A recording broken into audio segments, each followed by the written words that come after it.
I don't know. Right. So, good morning, everyone. It's very nice to see so many people here, and I'm delighted to be here with this panel. I'm Kathy Willis. I'm Professor of Biodiversity at the University of Oxford, but I also wear two other hats. I'm a crossbench peer in the House of Lords, fighting on the Planning and Infrastructure Bill as we speak, but I also chair Peers for the Planet, and I'm also, 8 years ago, I set up a company called NatCat Research, which I'm now just a sort of a part bit in. But anyway, a lot of what I'm going to say is influenced by those sort of discussions that I've been having and thoughts, processes over the last 7 years. Now, Richard asked me to really be provocative, and that's what I'm going to do. So let's go back. The question really is, how do we need to incentivize financially to reach 30 by 30? We keep hearing about 30 by 30, so how are we going to do it? And what do we need to do? Who do we need to be financially incentivizing to do so? And just to remind you all there, we're currently at 7.1%, or if you take Link's most recent report, 2.9%. And so we need to find about another 3.95 million hectares of land to reach that target. So where will this come from? Well, let's first of all say who owns the land. And I don't know if Guy Shrubshaw was in the audience here, but some of this was taken from his most recent analysis, and I did some more. And in fact, when you look at who owns the land in England, stroke the UK, 50% of England's land is privately owned. It's owned by the individuals, companies, and trusts, including the pension funds in there. So the question then is, well, what are the financial incentives that the government currently has? And listen to Mary and Cree this morning, many of those were in there. What do we currently have firmly fixed within legislation that should be incentivizing a carrot-stick approach those landowners in order to do the right thing to reach 30 by 30? Well, we've got three buckets here of incentives. The first one are the builders, the developers, and I don't need to explain, I hope, biodiversity net gain to anyone in this audience, but obviously it's payment to improve biodiversity, and particularly in the role of offsetting, and also to increase, mandatory requirement to increase by 10%. The second bucket is business and industry, but particularly the financial incentives from the government are through the commitments to basically reach the climate change targets. So that bit, if you look at their graphs, the bit that's sort of nature-based in there, there are a swathe of commitments in there. But there you also have to an assumption it's going to offset CO2 as well, because as we heard earlier, a lot of our ancient woodland is being replaced by plantations. So there's a caveat in there. And the third is the much maligned group, the farmers and the land managers, where we've got in there all our ELMs, our sustainable farming initiatives, countryside stewardship schemes, and also land recovery grants. Right, so let's do a back-of-the-envelope calculation. If we took all of those commitments that the government are going to give money to reach those targets, how much additional land would be protected or would be able to go towards that 30 by 30. So this is back of the envelope, hence the little icon there. So let's look at the 1.5 million houses that we're all fighting over in the Planning and Infrastructure Bill right now. And if all of the land that those houses were being built on was treated as an offset, and you had an additional 10%, well, so if you take the Department of Housing, on average, they're saying 31 dwellings per hectare. So you take your 1.5 million homes, you divide it by 31 homes per hectare, it comes out about 48,000 hectares. Let's add 10%. So the total amount of new land for biodiversity offsets will be around 54,000 hectares. Let's take the next one, carbon. Let's take the climate change carbon commitments. So let's take tree planting. We heard this morning, it's ongoing, this keeps changing, but 150,000 hectares, 30,000 hectares a year for 5 years, 150,000 hectares. Peatland restoration, around 80,000 hectares. Soil carbon, we hear a lot about it, but there's no specific targets as yet. But here we're talking about 230,000 hectares of new land for biodiversity if we follow this, and if all the trees that were planted were also at the top of the biodiversity standard, so they met the criteria for 2030. Finally, let's look at farmland. Well, with farmland, we also need to detract from there the amount of land we need for livestock and food. And often these are being pitched against each other, but we need around 87% for food and livestock, and that leaves us with about 1.2 million hectares that could be used in biodiversity, in the biodiversity credit scheme, or for the 30 by 30 target. So, if we take this all together, we're looking at about 1.4 million hectares. And this would basically, it would rise about 1.8 million hectares if all of these things were met at the top of the biodiversity standard, or the standard needed for 30 by 30. So that is a significant increase, but, and this is a big but, we're still 2 million hectares short if we're serious about the 30 by 30. And, of course, all of you will have been thinking about these in your head. There's so many caveats in here that I would argue that a lot of the direction on these other commitments is going in the wrong direction. So in here, we've got double counting. This is what this report very clearly shows. We've got many BNG policies. They're doing on-site offsetting up to 95%, so we're not getting that large increase in land. Tree planting, if we're generous, 15 to 20% target's been met so far. So what new incentives are there to actually really speed this process up? And finally, ELMS policies. I don't know how many farmers there are in the audience, but sustainable farming incentives on hold. We go through all of those ones. They're all on hold, being reconsidered, to the point where people are now ploughing up their wildflower meadows. So where are we going to find, leaving all those up, where are we going to find this almost 50% more land if we're serious about the 20 by 30 target?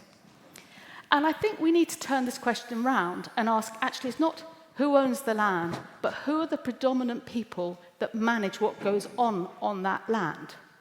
And if you ask it that way round, between 4 and 7 million hectares are managed by our top 5 supermarkets. And then we've got land managed by water utility companies. This is just another example. We've also got land managed by pension funds. So there's a really interesting question. If we're serious about this, we need to be thinking in a much bigger scale, but also thinking about who are the people.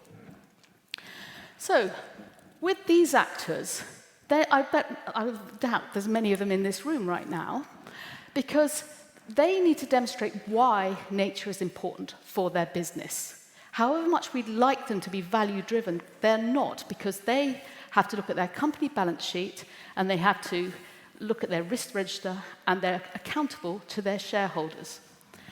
Which is why the framing of nature into natural capital assets, I would say, is a really important additional mechanism, in particular the risks associated with damaging nature. And I say that because this is a fantastic report that came out by Economist last year, where they looked at the nature-related financial risks, and they're very big, very, very big. Most significant for water, the highest risks as a proportion of our economic output are related to agriculture, and internationally, our biggest risk is our international supply chains. So this is not just a UK issue. We need to think about this internationally. And even the government themselves are acknowledging this. We now have these statements from the Office of National Statistics saying that nature is worth 1.8 trillion. That's not just for the dog walkers and us all having a nice time in nature. That's actually 1.8 trillion because it contributes to our economy. And they are estimating deterioration will lead to a 12% reduction in our GDP. That is when people at the Treasury really ought to start to listen. And it's not just nice to have, as I said at the bottom, it underpins economic growth. And we can see this. Here's a nature-related risk. Thames Water. So degradation of a natural capital asset, you get physical risk, you get misalignment with UK water policies. They've been fined £35 million between 2017 and 2023. What happens? massive decline in the stock price, and the whole company is now in absolute crisis. So that is one way of looking on nature financial risks. But another one, let's look at farming. So sugar beet, in the UK, around 489,000 tonnes is lost each year for poor soils. And as a result of that, you get lower soil fertility, lower topsoil, you get the market risk, reduction in yield, poorer quality of crop, smaller profit margins. The annual cost to the UK economy of soil degradation in England and Wales estimated to be about £1.2 billion, more than 25% of the total farm gate income. Now, that is when, I'm afraid, these very, very big companies and the people who really are managing a lot of that land do start to listen. So, I don't want to be gloomy because in many ways, this nature framing is rapidly moving up the agenda. So the task force, TNFD, the minister spoke about that, is seeing a 30% increase in adopters of this framing of what your nature-related risks are, and then what are you going to do about it. But only 11 major companies in the UK have so far signed up to TNFD. And I have to say that the Treasury and DEFRA, or parts of DEFRA, remain rather quiet on natural capital and nature-related financial risk. Most of the conversation is about protecting the nature we want without thinking about, and who are the big players that are destroying the nature, or at least could help us in this. And so, why is that the case? Well, I think that with the governments and Natural England, who I do think are doing a very good job, I don't want to be down on anyone. The problem is, when you only think about nature and protecting nature, this is the even-node catchment. These in green are the important areas that would count towards the 30 by 30 criteria in green. So they're things like your statutory protected and national importance. Let me show you the catchment. The areas in blue on there are the areas of that landscape that are really important natural capital assets that reduce flood risk in Oxford. This is why Oxford people really like this figure. But as you'll notice, just eyeballing that, the areas that we want to protect for nature rarely, on this case, overlap with the areas that are important for natural capital. And I think that's one of the real problems. There's a misconnect between these two because the two are not measuring the same thing. So, where should the focus be then? Well, the first thing is, one question we should consider, should there be new financial incentives for businesses where they're protecting the natural capital asset, but there's additional incentives for them to get those up to the right standard for them to be of the criteria that leads them to be 30 by 30. In fact, in some areas this is already happening, and I'm sure we'll hear them from the panel. You know, we've got risk and resilience improvement grants in the incentives. We've got biodiversity credits.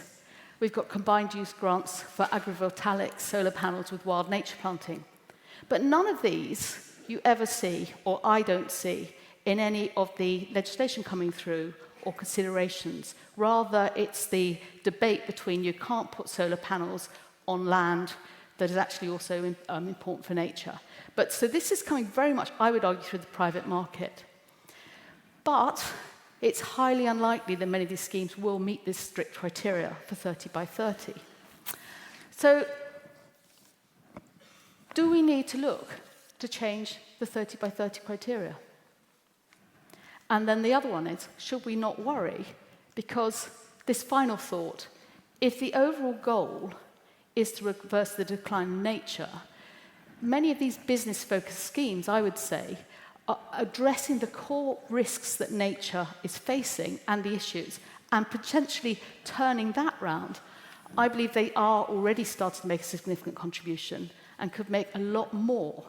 But one of the things they really need, and this is my final point, is they need the NGOs to be in there advising them about, right, we've identified the risks. How do we turn those into opportunities? So I hope that's provocative enough. Thank you very much.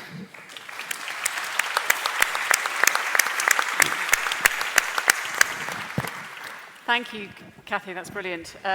My name is Rebecca Wrigley. I'm the Chief Executive of Rewilding Britain, and I'll be moderating the panel today.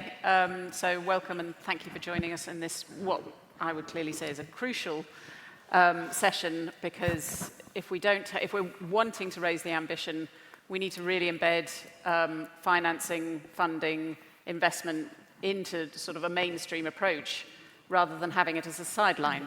So we've got an amazing panel, as I said.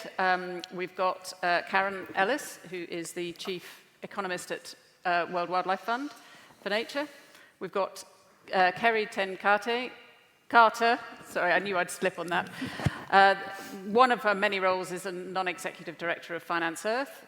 We've got Shaun Spiers, who's the Executive Director of Green Alliance, and we've got Whitney Thomas, who is the Head of Corporate Finance for Trios.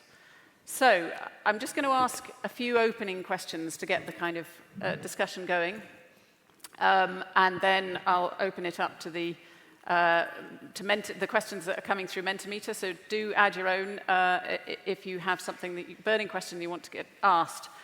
So picking up on one of the points that Kathy made, I'm going to start, Shaun, with governments are too quiet on underpinning and incentivizing investment. How do you think that could change? I think it needs to be an all-of-government approach, and Kathy kindly highlighted our report on implementing the Dasgupta review. I think the kind of top recommendation, in a way, was the government to set out a roadmap for how it's going to create a viable market. And at the moment, it's just not viable enough as an investment vehicle for private companies. There is progress. We've just got the first couple of landscape recovery schemes off the ground with investment from water companies and I think rail companies. But it's still a nascent market, so you need a clear roadmap, and that needs to be owned by the whole of government, not just DEFRA, not just DEFRA supporting work from the Green Finance Institute and WWF. And I'm sorry, this is the theme that's come up again and again. That sounds like a cracked record, but while DEFRA is trying to achieve 30 by 30 and address the depletion of natural capital, if the Treasury is then singing a totally different tune, that is off-putting to investors. So I think it's setting a clear roadmap. The other thing I would say linked with that is I'd add to Kathy's three levers a really clear, consistent regulatory framework. So stop seeing regulation just as something that gets in the way of business. See what the framework you can get, which is going to incentivize businesses to invest in nature. So yeah, I find myself slightly surprised in my midlife crisis to get really into regulation, but I think it's really important. And what would get Treasury's attention, do you think? God knows. If anybody's got a clue to that, I think that's the problem. I mean, it's not that there aren't good people in the Treasury, but it is obviously that growth is stagnant. There's no money. The government's in a panic. They've made commitments they can't keep, and the one thing they keep banging away at is deregulation, liberalising planning, and in order really to get the OBR to create more optimistic growth forecasts. It's not real, but it sort of creates fiscal headroom for the Chancellor. And Karen, in the work that you've been doing on nature-positive pathways, how do you think they can become more concrete for businesses so that they can act on them and sort of help speed up and be fast enough to achieve the 30 by 2030 targets? Yeah, thank you. So, we believe that you really need to align private sector activity, the economic activity more broadly, with nature-related goals, or you'll never achieve them. And that's why we haven't achieved nature-related goals to date.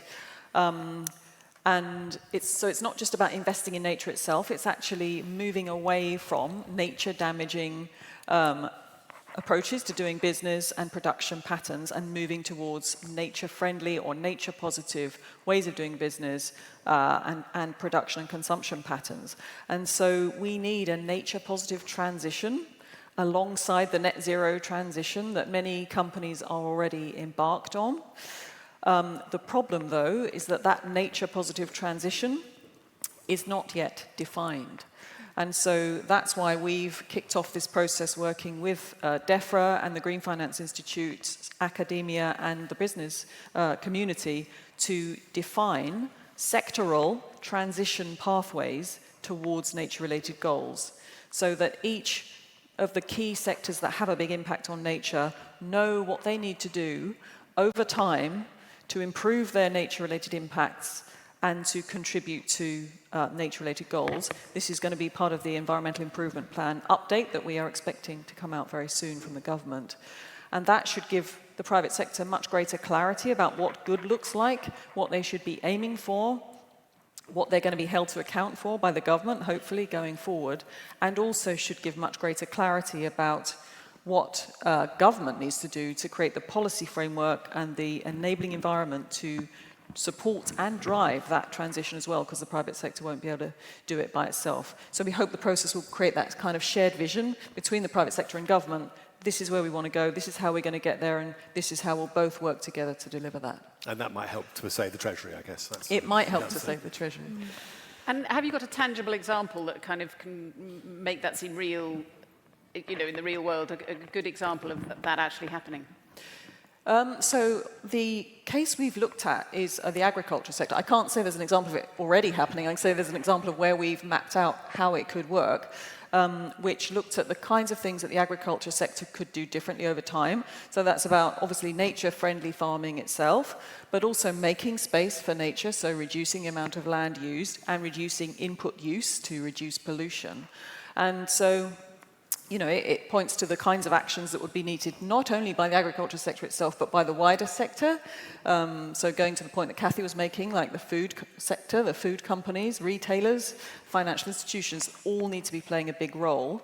And what it does is point to the investments that can be made, and it gets the private sector excited because they begin to see what the opportunities are, what new technologies will be needed, what are the new business models that are going to fly in tomorrow's world, and they start to invest in them. So that's why we've already got more than 25 big companies and small companies that have signed up to work with us on these pathways, because they're excited about the clarity it will provide and give them greater investment certainty. And that points towards things like precision agricultural techniques, which enable them to reduce input use and reduce land required, also regenerative farming, etc. So it gives specific technological lists of ideas of things that they can be investing in, which is very exciting. And just to go to your point about Treasury, we've just published a paper on business investment in nature, which talks about over 40 case studies of how nature-related risks are already affecting businesses' bottom line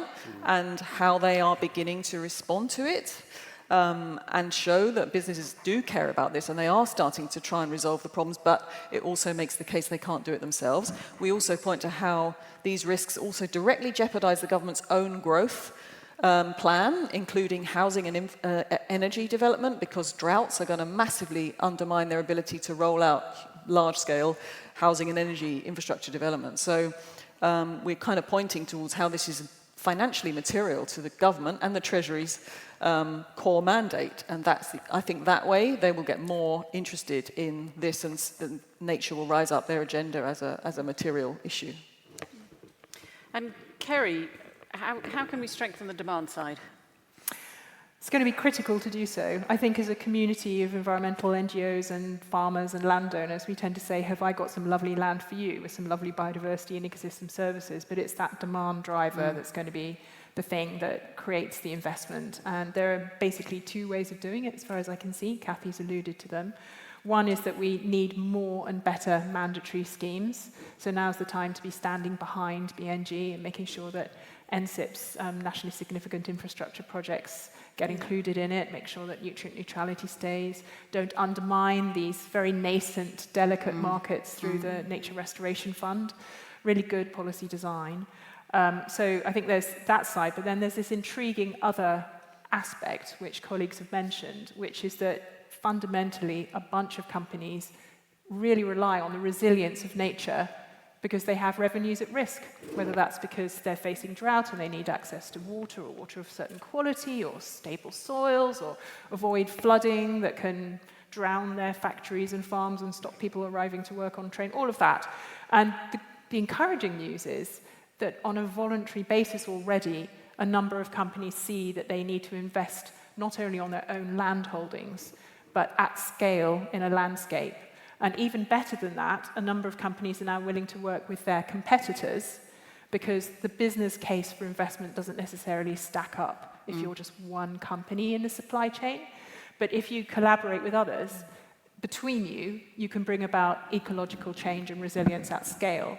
And there are good examples of that, whether it's landscape enterprise networks, whether it's the kind of investments going on here in this part of the world with Rebalance Earth, whether it's overseas with the Rimba Collective, whether it's an initiative that my colleagues at Finance Earth are working on with WWF, with fisheries improvement funds, so we remember the marine biome too. There are lots of these examples. My problem is that if we look at those and think about how urgent 30 by 30 is, how quickly it's coming. You know, as you've said, there are not that many companies who are already in the vanguard, and I don't think we can just wait to see who champions it and mainstreams it. Yeah. So I think we really badly need to bring in practical support from the NGO community on design. Now we know we're going to have a land use framework. It would be brilliant if we could have a spatially explicit land use plan.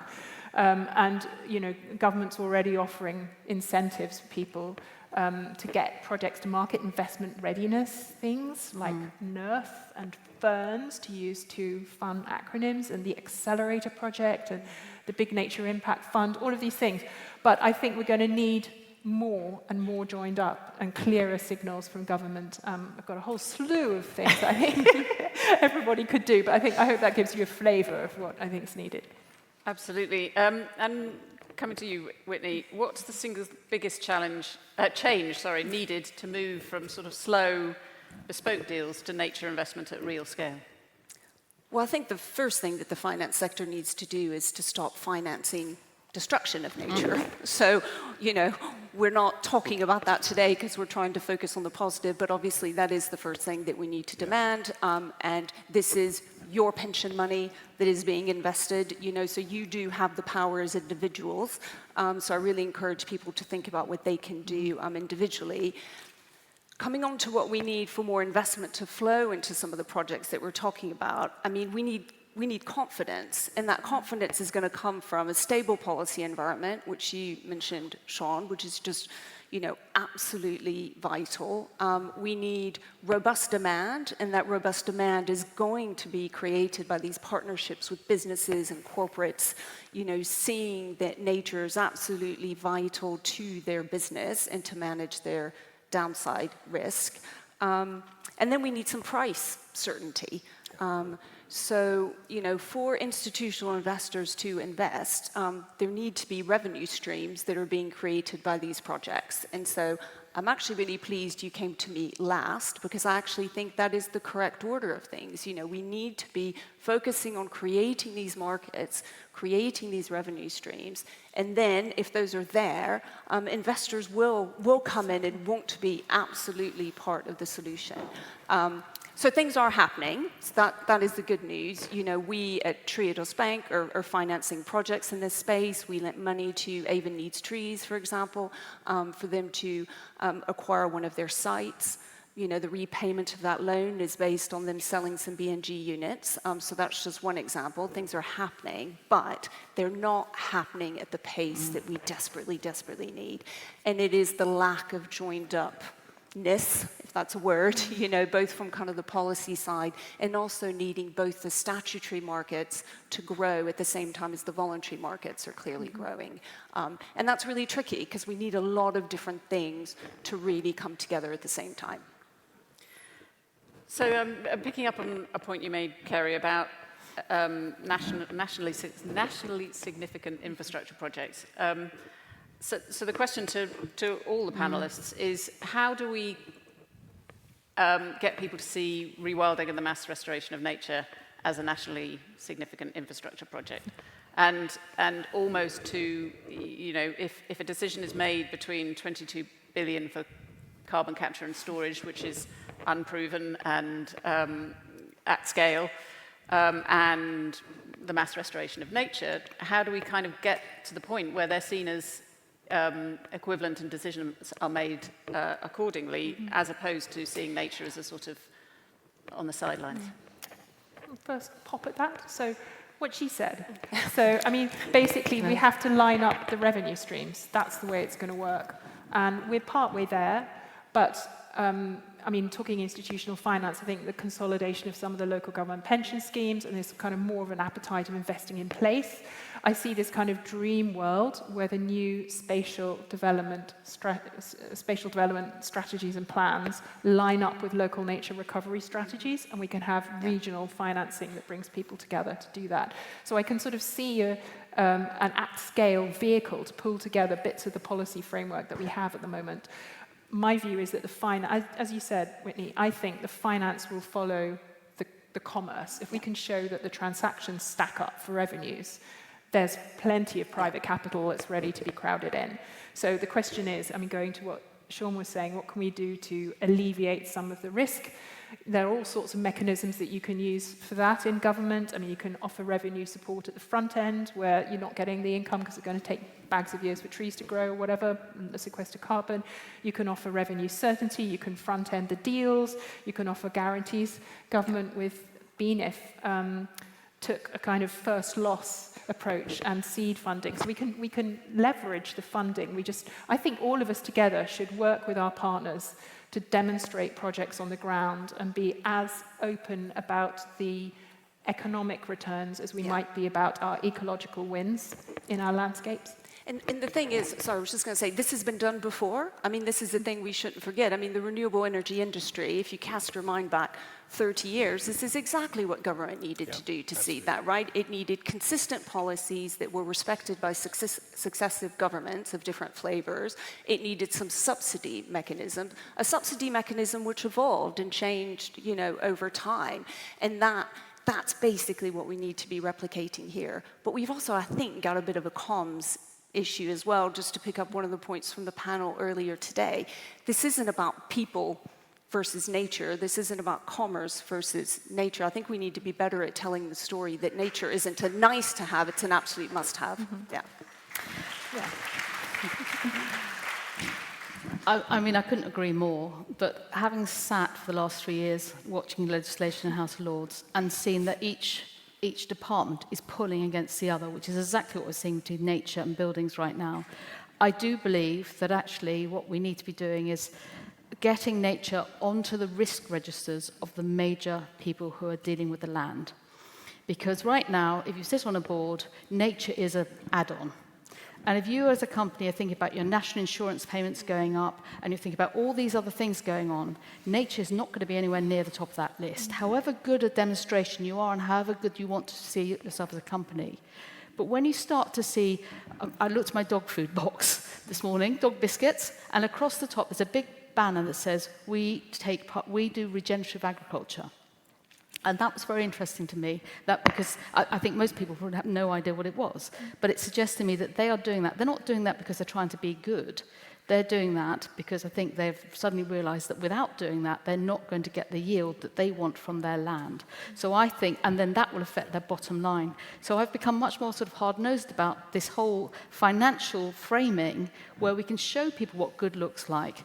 But actually, it'll be the risk register and the shareholders that determine whether or not that action is carried out. And I think whether we like it or not, that is where we need. But then the opportunity in there is that once they've realized what the risks are, they then need to know how are we going to mitigate against those risks? Who are the partners that can come in and help us create those new sorts of environments that are good for nature as well? And that's where I think we need to really be working, because I think if we wait for government legislation, we'll be here in 2030, we'll be no further near that target, actually further away probably. I agree with that. I think to sort of mainstream the risk register idea, as you mentioned, we have these emerging frameworks like the LEAP process under TNFD, and relatively few companies have paved the way. But if there was, we were talking about mandatory schemes like BNG earlier, if it became mandatory that you had to disclose and report, quite quickly companies would need to demonstrate how they were going to address that risk. If it became mandatory, as was actually in a manifesto on the climate side of things, at least to publish transition plans, then we could have integrated nature and climate transition plans. It's a bit like having the roadmap that Karen, described. So if we can make that on a broader footing so that more companies are obliged to take the steps to consider their risk register and disclose it and say how they're addressing it, you might get that demand driver. And I think that is happening. That's much, much easier from a legislative point of view. There are a number of different things now that have come through in the last year where companies now have to have regard for climate and nature targets. And these are companies that you would, or government-owned large landholders that you would thought would already have to have that in their legislation, national parks being one of them. Then it's now in there. But it's a small tweak, but can make a big difference. Yeah. Shaun. It's not actually designated as a national infrastructure, national significant infrastructure project, but the biggest slug of state-mandated private investment that could go into nature but isn't is the 100 billion plus that David Henderson just spoke about for the water companies have got to invest in the next 5 years. And I mean, that's a huge investment. As the regulatory framework stands at the moment, almost all of it's going to go into hard infrastructure, storm overflow tanks, things that actually exacerbate climate change and don't do anything for nature.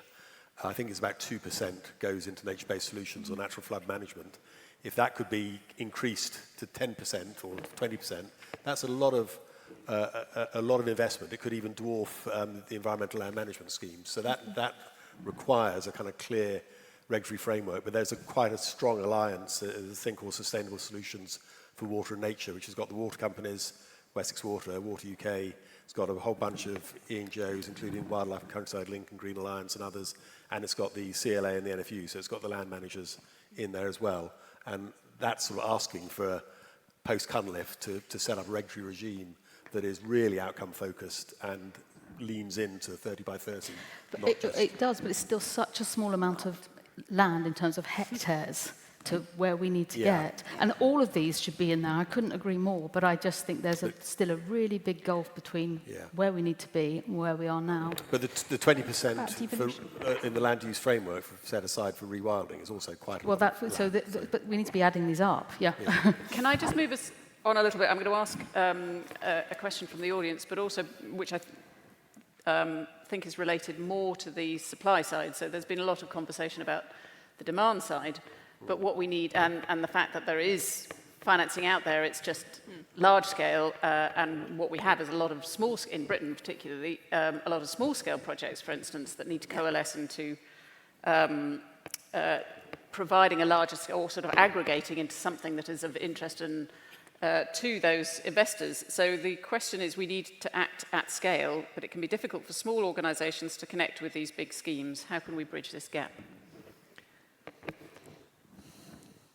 I think I think if we can work at a regional scale, that would be really brilliant, because that's the place where the specificities of biodiversity and water and carbon happen on the land, but you can pull things together. So some of those examples I gave earlier about collective measures that are happening from the supply side and the demand side. And I think there's a great role for the ENGOs to kind of help bring those stakeholders together, because the transaction costs of getting multiple buyers and multiple sellers in a landscape together aren't trivial, but it's often local landowners, ENGOs and others who know those people and can bring them together and have a relationship of trust with them. So I think that's one thing. The other thing, maybe we've talked so far about national legislation more, and I think with the devolution, there's some quite important layers of government that might map this idea of working more at a regional scale. So we need to definitely be building capacity in the new mayoral and strategic authorities to make sure that we're integrating nature,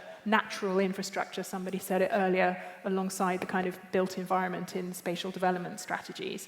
And then just local government outcomes. I was in a meeting on an initiative that's a kind of regional nature initiative on Monday, and a very wise person from a district council said, basically, local government outcomes frameworks should have a nature target in them. And if local authorities were obliged to achieve 30 by 30 within their own land holdings, that would be a very good start and would start to scale up. You know, Kathy, from your concern that we're talking small hectares, if we were doing it bottom up through local and regional government, that could really help. But the reply from the government each and every time is we have the National Policy Planning Framework, and it's all in there. But of course, that is guidance, that is not statutory, and this is the big issue right now, because that's what they'll always be referred back to. But you need both, and I think, you know, for the ENGOs who are here today, we need those local projects. I mean, this is all about bringing local people with us, and so I think it's just the challenge of needing some of the top-down that needs to happen at national level, and we need some of the statutory markets to be developing. So we do need regulation, but it is really important for these, you know, smaller organizations who are rooted in their local community, because again, this isn't about nature in a silo, this is about us as people in our communities. And so, you know, I think being able to hold up some of the very local projects is also really, really vital. Maybe just to add, I mean, I agree, and we are involved in some local level projects to develop what we call wholescape solutions, so working across different kinds of nature-related benefits. But you know, the challenge remains that whenever we look for financing for that, it's really hard to get that financed. I think one of the key things those kind of projects can do also is build the evidence base on the benefits and how they can be calculated, and because without that evidence base, it's very hard to get the finance in, and that's often quite hard to do, actually, to quantify the benefits in a robust way. So developing approaches to that, perhaps moving towards a more sort of standardized approach to that at some point, that I think would help a lot to unlock finance. So there's still a lot of work to be done on the supply side to be ready for the kind of investment we need, but I still tend to think that the binding constraint is still the demand side, and as soon as the private sector begins to push into this and say we really want to find some investment opportunities here, they'll probably invest and help the supply side to sort of create the business cases that are needed.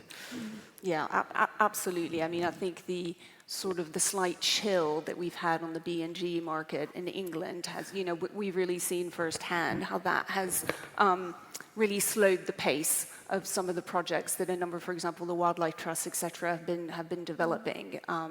So yes, there are projects out there, they're happening, but we just need more consistency on the policy side. It's interesting because I come from an international development and conservation background, and that whole kind of building things up, taking a bottom-up approach, engaging communities is embedded in a way that it currently isn't in this country. And it can be messy because it's about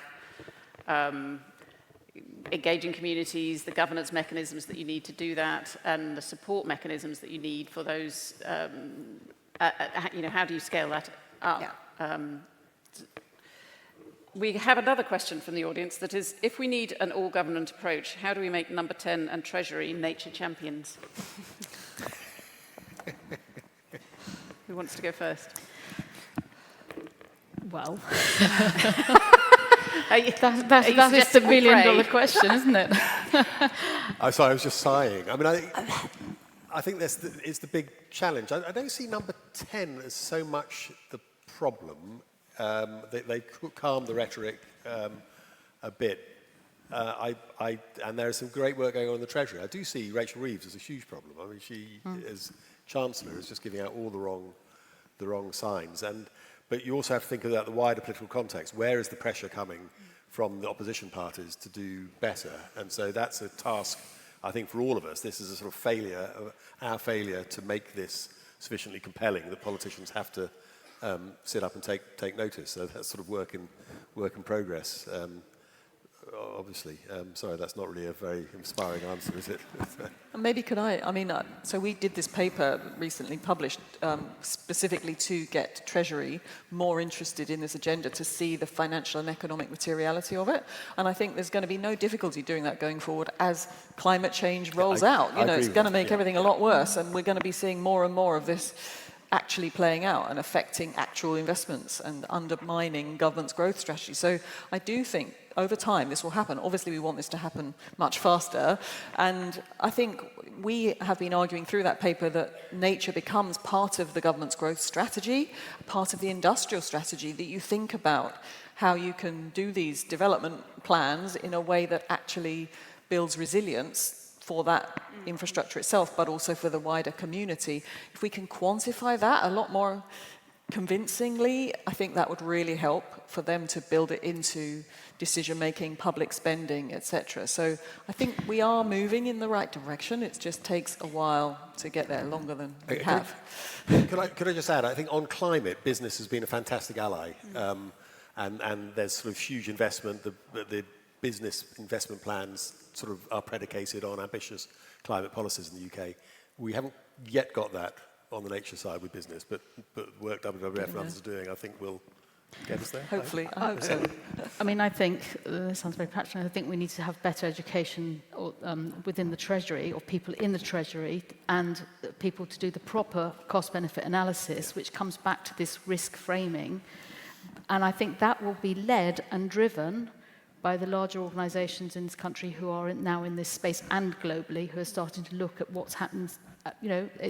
There's nothing like your balance sheet to show a big drop related to a nature-related risk, to go back to the Treasury saying, what are you doing about it? I don't think talking to the Treasury, with all due respect, it's just not happening. Das Gupta's fantastic work is effectively, I would say, being ignored. Yes. I feel as though that Das Gupta evidence, which made a brilliant case together with the kind of supporting studies that Vivid and NHM did to show that it costs much less to integrate nature now than it does in 10 years' time, and it's questionable whether it could even be done in 10 years' time.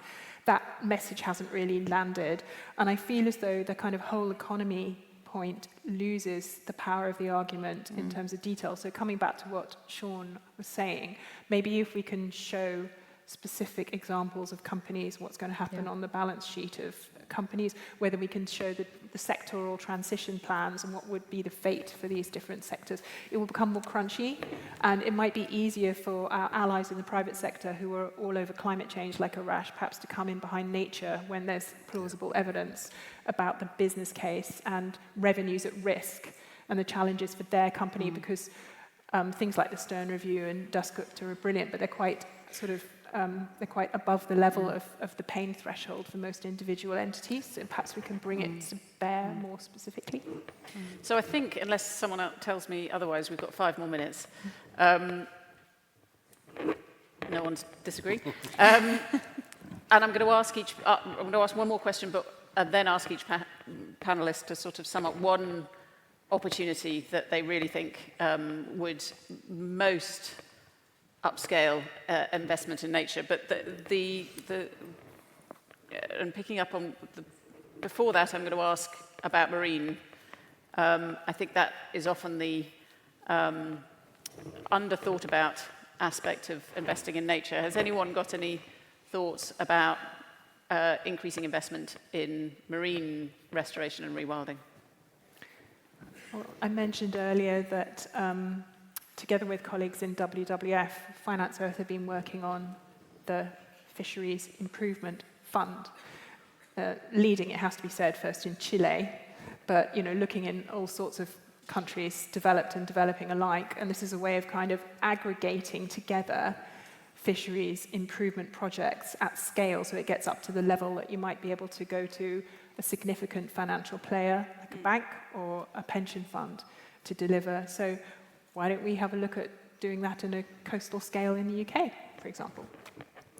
Maybe just to add on that, so I know that when we looked at this in the UK, we tried to construct, a strong business case by drawing together the interests of a range of stakeholders who will stand to gain from healthier seas, including the tourism industry, fishing, etc., and work out how to finance these marine protected areas.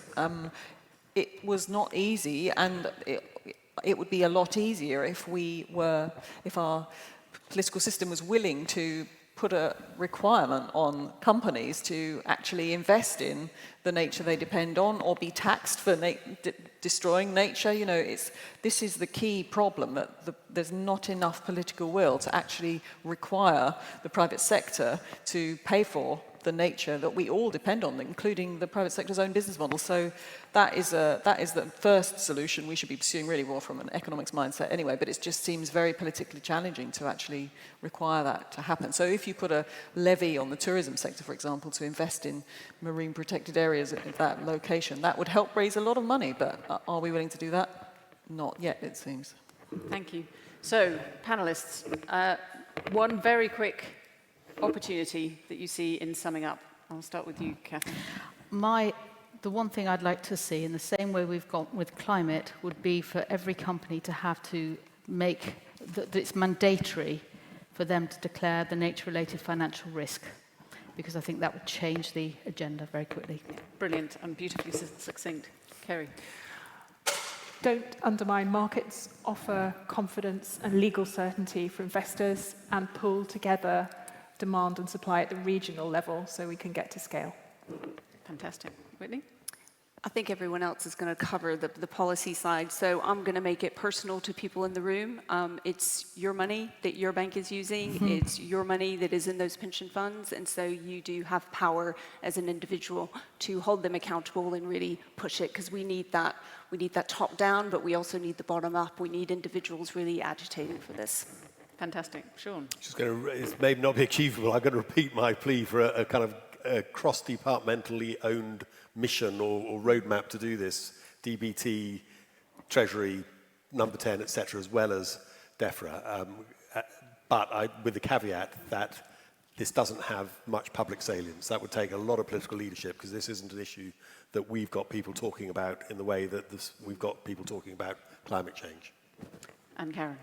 I'm going to take Kathy's one and raise it, because I'd like to see companies required to publish transition plans that set out how they're going to achieve a net zero goal and a nature positive goal based on the pathways, have to publish that and be held to account for it, possibly through regulation. Fantastic. What a great optimistic way to close. So I just want to say thank you to all our panelists, and thank you to participants, to the audience for choosing us. And it's lunchtime, I think. So thank you very much. Thank you.